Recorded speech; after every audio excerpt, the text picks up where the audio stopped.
Hey, y'all. Hey, everybody. Welcome. Welcome back. It's day number 10. Love Dare Challenge.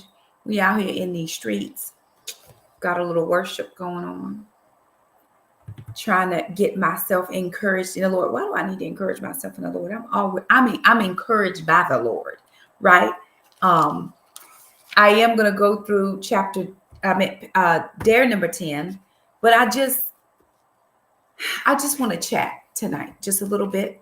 We're going to talk about Dare 11.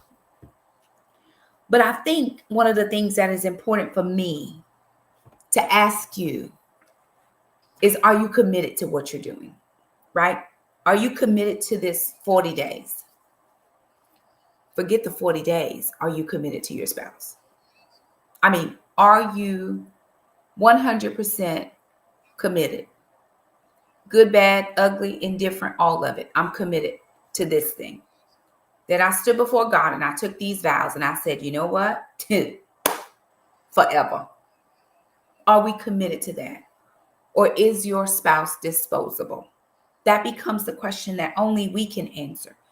Is my spouse disposable? Is my marriage disposable? Can I just put it to the side when things don't go my way? Can I just put it to the side when it does not work out the way that I think it should work out? Listen to me. Listen to me. The biggest failure in my life was always the failure of my marriage. And it's like, why did that happen, Shakema? And I know the answer. The answer is two imperfect people married each other for the wrong reasons. But when we got married, we did not have a solid, this is it for me forever. We're going to work it out. And I lived in a lot of shame and a lot of guilt for a lot of years, not now. A lot of shame and a lot of guilt over the fact that here I am, for all intents and purposes, and for all the people who know me, just about all the people, I won't make it an absolute, but most of the people who know me, and they tell me all these great things about me. My character is good. I'm going to make somebody a great wife. I'm going to do all these wonderful things in my life, but I couldn't make my marriage work. Because in my way back mind, not in my upfront mind, because your upfront mind can tell you anything, but where it really counts, way back here in my way back mind, it was disposable. When he stopped doing the things I needed done, he was disposable. And when I stopped doing the things he needed done, I was disposable. And I promise you, unless you have the Lord and Holy Spirit to walk you through those steps, I'd much rather give it my all right now. Divorce is not easy. I don't care what anybody says. You don't have to see them. You ain't got to sleep with them. You ain't got to be around them, but you still have residue. You got residual from having somebody in the house. I don't want him here, but where he at when he ain't here? She really don't do all the things I wanted to do, but I don't know who I am without her. Listen. Is your marriage disposable? Have you set it in your mind? And you're the only person that can make that. You're the only person that can make that choice. So as I'm sitting here, all up in my fields, me and the Lord, we working on some things over here, because I really honestly don't want that to be anybody else's testimony. I know that life is so very challenging. It's why I do these challenges. It's why I do this challenge. There's a ton of things I could be out here doing, but this is important to me because, again, I'm selfish. What I'm sowing into your marriage is I'm praying to reap into my marriage when the Lord sends my husband. I know that's very selfish. I want to see your marriage do well. I want to hear the testimonies. If something is going good, email me just so I can know. I just want to know that things are going well for you in your marriage. Praise the Lord, y'all. Tell me where you're chiming in from. Hey, Miss Charlie. Hey, Miss Carla. Hey, Miss Sue. Hey, Nicole. Hey, Michelle. Hey, Miss Wanda. Hey, Miss Krista. Good to see everybody. For all of you who don't chime in or you're just silent partners, praise the Lord. We're glad to have you as well. This is the 40-day Love Dare Challenge, and we are working our way slowly through. We're finally into double-digit days. So today is day 10, or was day 10 from Louisiana. All right, very nice. Today is day 10, and again, only you can determine how this is going to go. And I kept thinking earlier, I was thinking to myself, because I had some time, I sat down and I thought, okay, what do I need to do today? I was off today, and I thought, what do I need to do in prep for tonight? And so I had written down all the scriptures from the marriage evaluation, and today from Sacramento. Well, all righty then. And I sat down and I wrote out all the scriptures from all the days. Why? Just because I needed to write down scriptures. Hey, Dana from Virginia. No, but because I want to go back and I want to read those scriptures, right? I want to read the scriptures every day, whatever day I'm on. Day 10 was acceptance. Let me go to acceptance and read Colossians 3:12 and 13. Let me go to Proverbs 17:9. Today is an acceptance day. Let me read the scriptures that talk about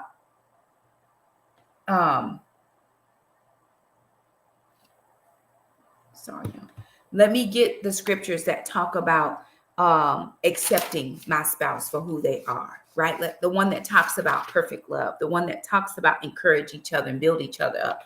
When I'm going through the days, right? When I'm reading through and I'm highlighting and doing all the things, y'all, I highlight my book. I write a lot of stuff in my book. I write a lot of things because I want to make sure that I'm not missing anything. And then I want to be able to go through and do the scriptures, to read the scriptures, to go back over. Because for me, this next go round, this final go round, I can't even say the next go round. You got to get your words right. From Florida, hey, y'all. For this final go round, I don't want to miss it. Does that mean I'm going to be perfect in my marriage? Of course not. But I'm going to do my best. I'm going to give it my all. I'm going to give it my best. Okay. Day 10. Here was your dare for day 10. Do something out of the ordinary today for your spouse. Something that proves to you and them that your love is based on your choice and nothing else. Did anybody get a chance to do today's dare? Anybody get a chance to do today's dare? Anybody get a chance to do today's dare? And if you did, what was the response? What was the response to your something out of the ordinary? Not the ordinary things that you would always do, not the things that you would normally do, not the cooking dinner, the washing the clothes. I mean, we always do those types of things. If your husband sends his clothing over to the dry cleaner and you picked it up, you don't normally do it, but you picked it up and you made sure that it was in his closet. If you don't normally do his laundry and he's okay with you doing it, maybe you did that today. Something out of the ordinary. Anybody? Any brave souls out there? Oh, y'all not brave tonight? Okay, no worries. This is between you and them. You don't have to share that. It's perfectly fine. But again, I just really want to make sure that we are doing the things, because it honestly makes no sense for us to come here every night for 40 nights. Just listen to me talk. I mean, I appreciate that. Helps the views on the channel and all that. Helps all that. But if we don't do the things, implement the things, it's all for naught, right? So I was asking myself earlier, why do you keep doing this? This is copyrighted 2013. It's 2024. So I'm 11 years in. The original copyright date was 2008. Then they revised it in 2013. So I am, 2008, 16, 13 to 16 years. This is old. Why do I keep coming back to it? And the Lord brought to my mind, he said, but the Bible's old and we should keep going back to that, right? Some things you don't have to just throw out. Oh, that was good. I read that. Okay, well, next. No, sometimes you got to do things over and over and over and over and over and over and over and over again before you finally get it. And there's nothing wrong with that. I had a book sitting on my shelf. It was a book on prayer. And it was written by Cindy Jacobs. I had that book on my shelf for 10 years before I ever opened it the very first time. And I read that book and I read it multiple times. It wasn't the time then to read it when I first got it, but 10 years in, it was time. Oh, well, that's lovely. Look at Miss Carla. That's awesome. She said with the weather, because she lives in uh, one of those cold places where they have a lot of weather up there. It says, with all the bad weather, I called after he was at work just to make sure he was okay and that he made it there okay. He sounded shocked and grateful that I was worried. Now look at that. Now look at God. Come on now. See, it doesn't have to be a big thing. It could be just packing his lunch. Maybe you slipped a little love note in his lunchbox, right? Just a little something. See, that's a whole thing. She says, I don't usually call him at work. Now, listen, if you want to totally throw your spouse off kilter, start doing stuff you don't normally do. They're going to be like, what's going on here? I better watch, sleep with one eye open, not knowing that you're, trying to make love to their heart, right? That's not exactly, we don't really know. Come on through, girl. Come on. Look at my girl, Ashandria. She said, I cleaned out my husband's truck. He usually cleans all the vehicles, but I did his today. Yay! Way to go. Very good. It does not diminish who they are. It doesn't diminish their role. It just says, hey, I'm thinking about you. I want you to feel esteemed today. Let me serve you.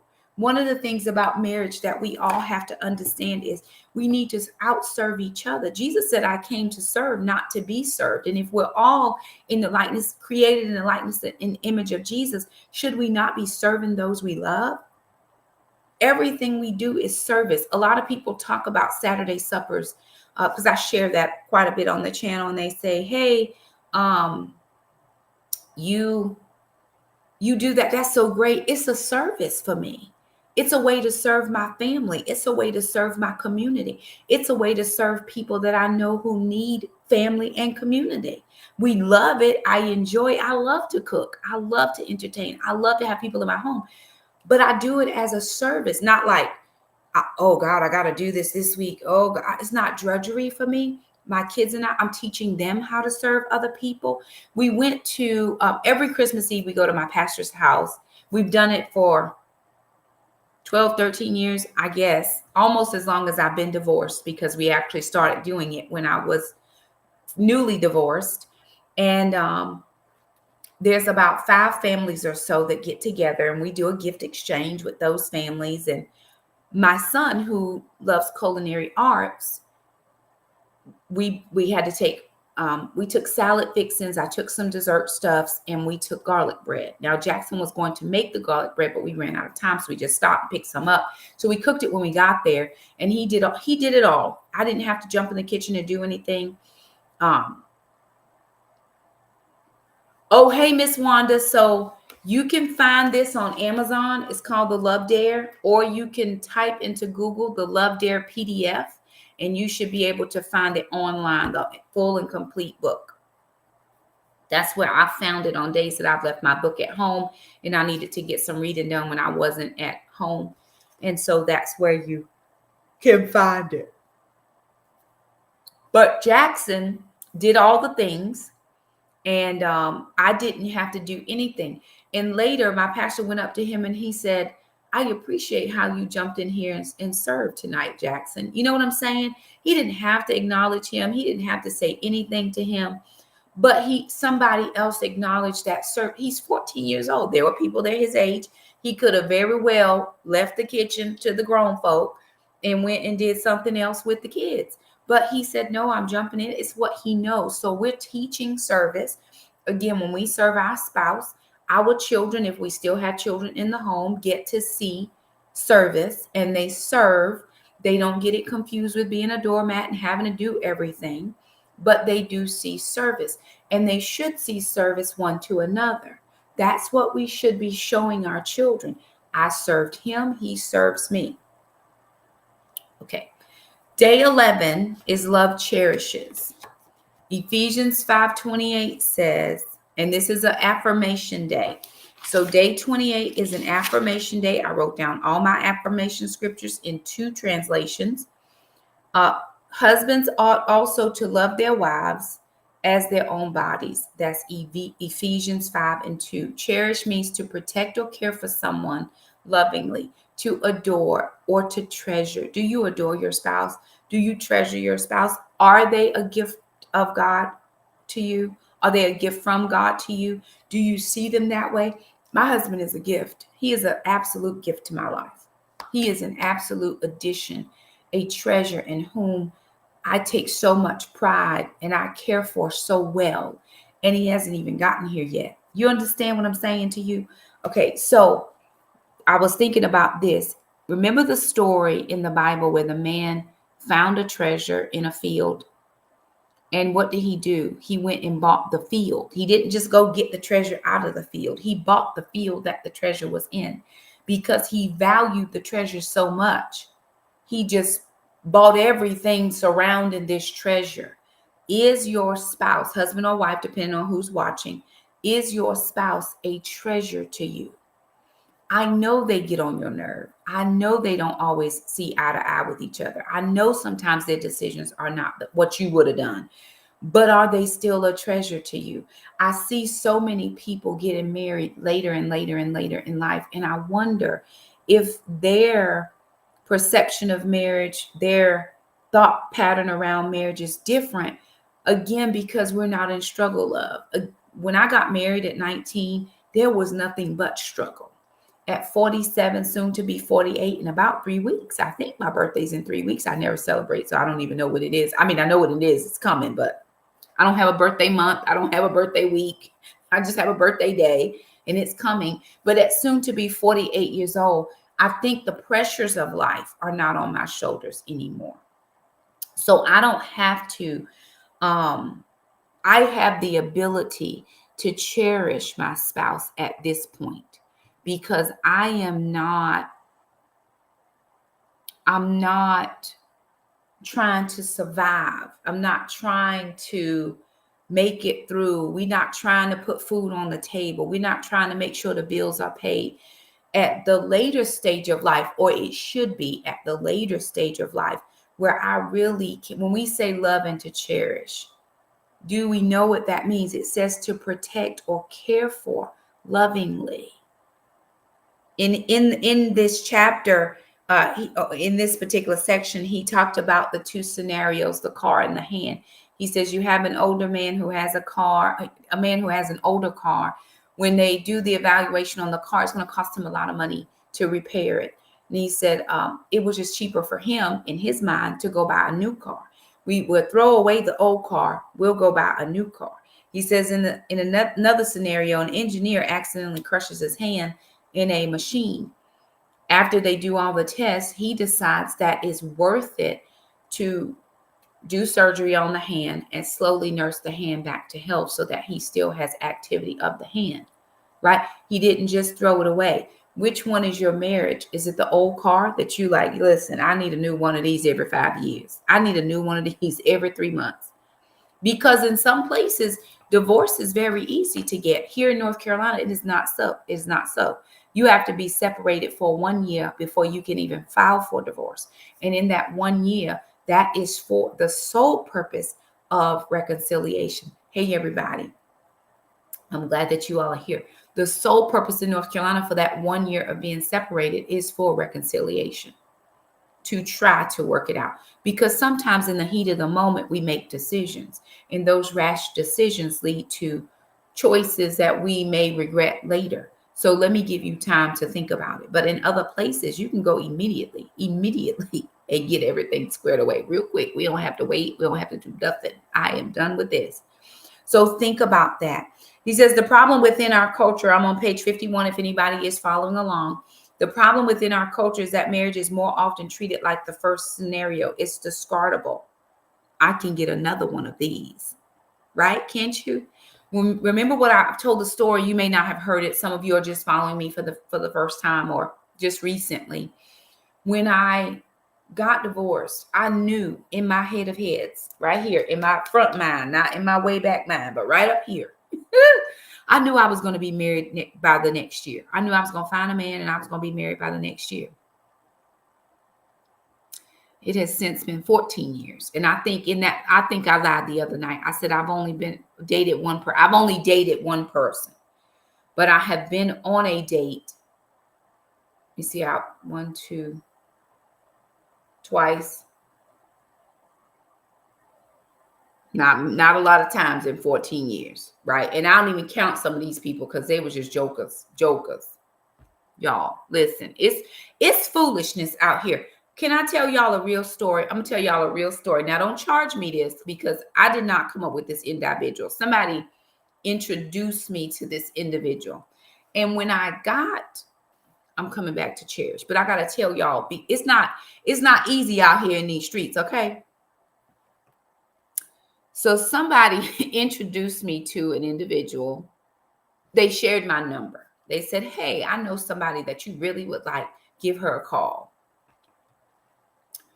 And they told me, they said, hey, I met somebody. I gave them your number. I hope it's okay. Hey. I can say this. At the time, the question is, I'll come back to my story in a minute. Did you feel like you married the right one the first time? At the time, yes. But now that I'm in my back mind, right? Now that I'm in my right mind, I realized that I married a person out of my hurt, shame, my experience. I married a person who knew my story and didn't care. He knew about the abuse. He knew about my daughter. He knew about my alcoholic family. He didn't care about any of that. And so I thought because he didn't care about it, he cared about me. I didn't realize that he was running from his own stuff. It was 12 odd, 13 odd years before I knew any of that. It's closer to the 18-year mark before I knew any of his stuff at all, right? Because he didn't tell me anything, nothing. I am opening mouth telling all the things. I didn't know anything. And I was like, oh my word. Because the truth of the matter is, he only needed to tell me one thing and I never would have married him. But he didn't tell me that. He saw the hurt. He saw the vulnerability. And he was like, hey, we can hide each other. Right. Again, I didn't know that. He was much older than I was. He was 8 years older than I was. I got married at 19. He was 8 years older. I didn't know that. We were in 2 different decades. Right. I always wanted to be married. He never wanted to be married. But, right. Oh my. Oh gosh. Sometimes adversity and things like that will help you see. Sometimes going through stuff with your spouse for years and years will help you understand. And I won't tell anybody this, that we could not have made it work. I do believe that God can restore, that he can redeem. I think he can come and work in any situation. But at that moment, he didn't want any parts of God. And I wasn't going to be a part of any of that. I had made my choice. I told him, I think this is about year 10. This is about year 10, y'all. I said, we going to either be good Christians or good heathens, but can you make a choice? Because I'm not going to play with you. And I'm not playing with the Lord anymore. He never made a choice. So I chose. I was going to be a good Christian, and that was going to be my life. And that was my life. That has been my life. I left it up to him. And if he said we were going to be good heathens, honey, I would have been the best heathen that there ever was to be. I'm telling you. But he never made a decision. So I chose for me and my little kids I had at the time. I said, I'm going to be a good Christian. I'm going to serve God. It's what I know in my heart to do. I'm doing it. So I don't know that I believe that if we both had been serving God, we could have made it work. But that was as far away from his mind as anything at that point. And I just wasn't ready I just didn't want to continue that struggle. I didn't feel like I was living my best years. I feel like I'm living my best years now. Whoever gets me now is going to get the very best I have to give. I've dealt with my childhood issues. I've dealt with my family. I've dealt with the abuse. I've dealt with my daughter. I've dealt with her father. I've dealt with all of that. I've dealt with the divorce. I've dealt with the residual effects of that. My children have dealt with it. Some of them probably still have things they got to work through and sort through to get their own understanding. But I've dealt with my stuff. And so I've unpacked those bags. And now I'm in a situation where my marriage, my final will not be disposable to me. I'm not going to marry somebody that I feel like I can throw away or discard. Again, at this stage of life, I'm asking different questions. I need different questions. And a lot of people kind of get angry when you say, you don't need a man. Well, that's not what I'm saying. I don't need a man to pay my bills, right? You see that for anybody to think at 47 years old that I need somebody to pay my bills has wrong thinking, because the Lord has given me a job that that supports my family where we currently are in this life. Anybody he adds to me, we should not be scraping by trying to pay the mortgage. If we have 2 homes, we now go to 1 home. That means overhead expenses from one place has now been dumped into this, from that home has now been dumped into this together home. And here we are. So we should already be multiplied, right? So it's different. What I need is different. I don't need a person to pay the light bill. We lit. We lit up. I got 3 of them going at one time. We lit. That's different. What I need at this age is way different than what I needed at 19.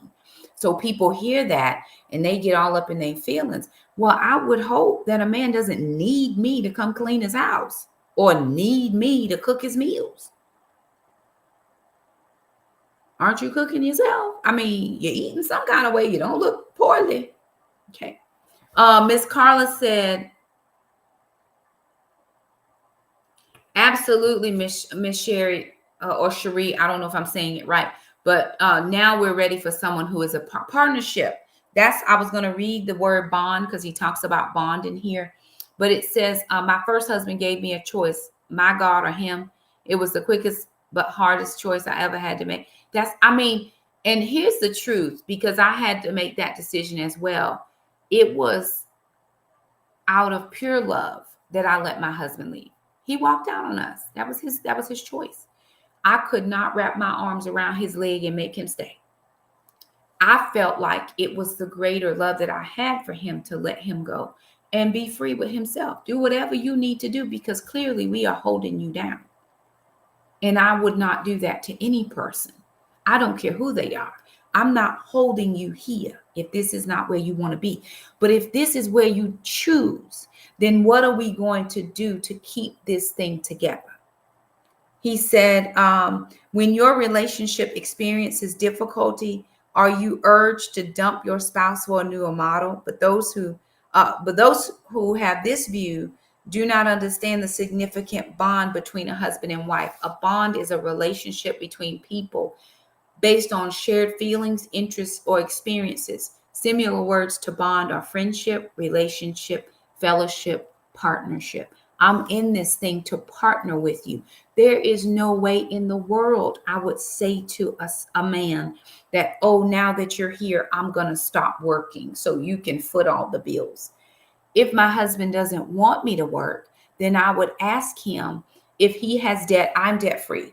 If he has debt, I would say to him, I understand what you're saying, but would you please allow me to work for a year and allow my salary that I currently bring in to pay off the debt that you owe? You pay all the bills. If you got to feel like you the man and pay the bills, pay them all. But let me take this money and sow it into our collective bottom line. Because if I accept him, I get whatever he got. He accepts me, he gets whatever I got. I took these years, these last 8 years for sure, to get my bottom line to a better place. Do I have all the money in the world? Absolutely not. Do I have all the investments in the world? Absolutely not. But that's the next thing on the list, right? To start investing heavily. I do have 401k, I do have retirement, all that. But more than that, so that when he comes here, he sees, wow, this woman has really worked on some stuff. I don't have bad relationships with my ex-husband. He's not going to have to come in and save me from the bad ex-husband. We don't have all that. I don't have toxic relationships with my children. I'm not paying their bills. They're not paying mine. They don't run my household. I don't run theirs. You know what I'm saying? So you got to at this late stage, it's very different. But even if you've been in it with your spouse from the early stages, you get to determine this latter half. The Bible says that my latter days shall be greater than my former days. So if I'm looking at everything that with my natural eye, what I can see now, I don't see anything other than better, because I know what bad was. I'm going from bad to better. This is the only option. It's only up from here. But I have to make a choice that I'm coming into partnership with you, and I want to be with you. I'm cherishing you. In here, he talks about, he does get to a point where he talks about the person's body. He said, do you, he says, marriage is a beautiful mystery created by God, joining two lives together as one. This not only happens physically, but spiritually and emotionally, and the two become one. So a lot of times we always think, I'm going to hurt him by saying this, or I'm going to hurt her by bringing up her past, so I'm going to do this. But we never think about the fact that when you hurt, I hurt, or that's how it should be, because the two shall become one. If I'm hurting you, I'm hurting me. Because everything about you I love, and everything about you I cherish. So when you're hurt, I'm hurt. If you lose a parent and you're grieving, I'm grieving. I can attest to my ex-husband's character, right? It wasn't that he's a bad person. We were just the wrong people for each other. That is the truth. But when my mother passed away, my mother passed away in 19. My mother passed away in 19. We got divorced in 10. 9 years we had been divorced. My mother passed away, and he's an over-the-road trucker. He brought his truck to where his family lives, because it was close to where we were doing the funeral for my mom, about 3 hours from where I live. He parked his truck, went to his family's house, and his family came to the funeral. He sat in the third row right behind my aunts and uncles, and was there, helped me do stuff, helped me clean up after everybody left, all the things that we needed to do. That's a person who still cares about you. We're not in love. We don't love each other in that regard. There's no togetherness. He's remarried, and praise God for her, because it's not my problem anymore. Thank God. But there's still a care and a concern. We have children together. So again, he felt my pain when his parents passed, if they passed before either of us. Because I have children, I'll be there with my children to support my children, to support the family, right? So it says, Ephesians 5:28-29, husbands are also to love their own wives as their own bodies. He who loves his own wife loves himself, for no one ever hated his own flesh, but nourishes and cherishes it. You've got to make warm. Cherish also means to make warm. Does your husband feel warm and cozy when you're with him? Do you feel warm and cozy when you're with your man or your woman? Because I don't know who's watching. I always see the ladies chime in, but I knew sometimes men do watch. But do you feel warm and cozy? And again, love is not a feeling. Love is a choice. But you can be in love every day. You can be in love and not love something they did. Doesn't change who they are as a person. That was just a bad decision. Okay? It says, it is our responsibility above every other person on the face of the earth to step in and tenderly touch, caress, and warm the life and heart of our spouse. Do you do that? Do you have secret little touches, handholds? Do your children see that? How will your children ever know how to physically love their spouse? Now, we're not talking about the adultness things, not behind the closed doors, but some of us never saw physical touch in our home. My grandparents were old when I went to live with them. My grandmother she did not want my grandfather to touch her. I think she was very shy because they were old. Old people don't do that kind of stuff. I think she loved my grandfather, but he was never allowed to touch her in public. I never saw him kiss her. I never saw him, he might pat her on the behind every now and then, but she would get real mad with him. Like, what are you doing? But aren't you supposed to show those things so that we know as women what love should look like, and men how we should be treated, or how you should treat somebody? I think you should. Okay. I'm not going to talk any further. I've been talking quite a lot. This was good. I'm going to say this. He says, nourish them with the warmth of your affection. Remember, when you show love to your spouse, you're showing love to yourself. Okay. It's time to let love change your thinking. It's time for you to realize that your spouse is as much a part of your hand, your eye, or your heart. She too needs to be loved and cherished. And if she has brokenness and issues causing pain or frustration, then you should nourish and cherish her with the same love and tenderness as you would a bodily injury, right? So if she's broken on the inside, is it not your responsibility to come in and pour in oil and wine? Is it not your responsibility to come in to remove the scab, to get all the infection and the pus out of the wound? If we had a physical wound and we only had our spouse to change the dressing, would we not allow them, as hurtful as it is? I don't want to go through that pain again that I lived when I was a child, for all the things that people did to me. But your husband, your wife can come in and say, listen, let me help you. Let me help you dress this. Let me take this dressing, this scab off. I know that it hurts you, but I want to take it off. And I know this, going through this, digging it out, pushing all the pus out is going to hurt right now. But I promise you, you're going to feel better when we get rid of this. And then they put on the antiseptic and the antibiotic cream, and they wrap it up lovingly, right? And they say, hey, I'll be here to do the same thing again tomorrow. Right? My grandmother was burned more than 50% of her body. One Easter Sunday, we were doing Easter eggs on the stove. And I remember my grandmother was drunk, and she came in the kitchen raising all kind of cane like she normally did. And she bumped the pot off the stove, and it burned her. Can you imagine being drunk out of your mind and burned 50% of your body? And what they had to do to heal her. She had to, first of all, go through all of the scrapings of getting all the burned tissue. She had second and third degree burns all over her body. And then the skin grafts. And you could see where they had taken skin off of her and put it on her to cover up the burns. But my grandfather was there every day. He was there through all of that. He was home taking care of the kids, but he was with his wife. It's just like that. Do you take pleasure in who they are? Do you enjoy their body? One of the biggest things that I struggled with in my marriage was being heavy. I wasn't heavy when we started dating, but over the years, because my thought process was, I already have the husband. What do I need to take care of my body for now?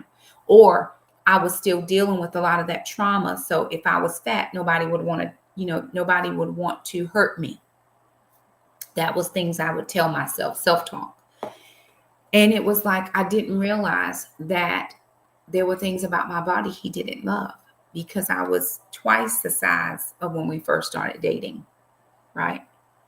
It was very challenging to think about that after the fact. Each baby, I gained weight. Gained a little bit more, And I want to be, I want to do adult things, and now I'm uncomfortable, and I can't do this and I can't do that. And I'm definitely not doing that either, because I'm too big for all of that. Right? But do you cherish who she is? My other grandmother, my dad's mother, if my grandmother was 800 pounds, she was a pound. I mean, she was a big girl, a big woman. And my grandfather, 130, 40 pounds, if that. God knows, if a wind came stiff, he'd have blew her. And my grandfather loved every bit of my grandmother. He loved her, 5 children worth. He loved her, 5 children, and she was big the whole time. He loved everything about her. Do you love everything about them? Do you love the way they smell? Do you love just the when they're in the house? You can discern Everything about your spidey senses start tingling when they show up. Those are the questions you have to answer about yourself and your spouse, because that's how it should be. Whatever your physical is, if we're not in physical shape together, why don't we, physical shape, why don't we do it together? Dr. Miles Monroe, the late Dr. Miles Monroe, he said, you never tell your wife she don't look good or that she's fat. Why don't you say, hey, baby, let's walk together? So one of the best things happened to my family, my kids and I today. We've been doing a 75 soft challenge, which is 75 days of exercise, activity, all those things. And I had a particular brand reach out to me and ask me if we could collaborate together. And I said, absolutely, we can. But my children and I are doing a health challenge together. And I will collaborate with you if you send me 3 of the thing you want me to show on my channel. And so today, all of myself and my kids, we got new smartwatches so that we all can work out together, right? Maybe it's not that you want to say, ooh, girl, you've been putting on a lot of weight. Ooh, you so fat. I mean, I have heard that furniture must hurt because you're so big. But you could say, hey, babe, I'm going to start walking for 20 minutes a day. And I really just thought, hey, you want to walk with me? Really don't feel comfortable in the neighborhood by myself for just 20 minutes. Maybe they don't have an hour. Some people don't have an hour, but 20 minutes. And that 20 minutes is time to talk. It's time to debrief. It's time to share life. It's enough time to get your heart pumping, to get your body moving, and to perhaps see some differences and some changes. I know I posted a picture yesterday from 6 years ago versus, it was Sunday, yesterday, from 6 years ago versus today, which was yesterday. The changes is crazy. But I thought I was good. But 6 years before that, I was 250 pounds. I mean, when I tell people I was 250 pounds, they do not believe me. Trust me. Okay. Here's your dare for day 11. This is for tomorrow. How can you warm the heart of your spouse today? Look for opportunities to bring warmth to the coldness in his or her life. If possible, give them an unexpected tender touch. Choose a gesture that just says, I cherish you, and do it with sincerity. So tomorrow, you're going to do something that warms the heart of your spouse. Maybe this is a touching thing. This was an affirmation day. Perhaps it's a text that says, I choose you. I choose you today. Have a great day. Love you. You know what I'm saying? I got all these great ideas and I don't even have a man, y'all. I'm so, sometimes I'm like, but Shakema, when you really get one, you're going to be so shy, you ain't going to act right. I'm going to act right. I'm going to act right. I promise I'm going to act right. But I got all these ideas in my head and I'm like, oh, Jesus, just send him on, God. Okay, praise the Lord. So you get to decide what you're doing tomorrow that's going to warm the heart of your spouse. Some days I'll go through all of, I'll read a lot more than I do. Other days, I just want to chat and talk, just kind of work our ways through it. But you all have to, you gotta put skin in the game. Your skin is to go in and to read and to write and to highlight and to get your scriptures. And it's up to you. I don't know what your man or your woman like. You do. And if you don't, just listen to them tell you. Just listen to them talk long enough. Honey, if they want a spoon, just lay down. Just come on over here, wrap me up. Just let's spoon. I don't know. I don't even know what people do these days. But whatever. If it's just a touching of the leg while you're sitting on the couch, who's to say? If it's holding hands during the meal to pray, right? I know I have put men off. Okay, I sound like I've been out a lot of times. I haven't been out a lot of times, but I'll go out with people. I have been out. I don't go out a lot, y'all. I don't want it to sound like I'm over here dating because I'm open to date, but I haven't been on a date. But anyway, we'll go out to a meal. And when the meal comes, I'll reach out. And a lot of men are like, what you doing? I want to just connect with you in prayer. I mean, I pray, but I'm going to let you do it. And some people don't know how to handle that, right? So it is what it is. It does what it does. And you got to put in some effort. Now, again, they may not respond. They may not reciprocate. They may look at you real crazy. That is okay. This is not about them. They are going to get the residual effects, but this is about you. We're changing our heart towards them that prayerfully will change their heart towards what we're doing here as a collective, right? Okay. All right. 45 minutes. I got to get my exercise in because that's the last part of my 75 soft challenge. Got to do my 20 minutes. I'm going to jump on the bike. I love you guys. I'm proud of you. Those of you who have made it into the 10 days. Day 11. We're on the downswing now, y'all. We can do this. We got this. We go all the way up until February the 14th, which is Love Day. I'm over here sporting my love shirt because love is in the air for somebody. For me too. Okay. I love all y'all. You be blessed. And I'll see you guys tomorrow night.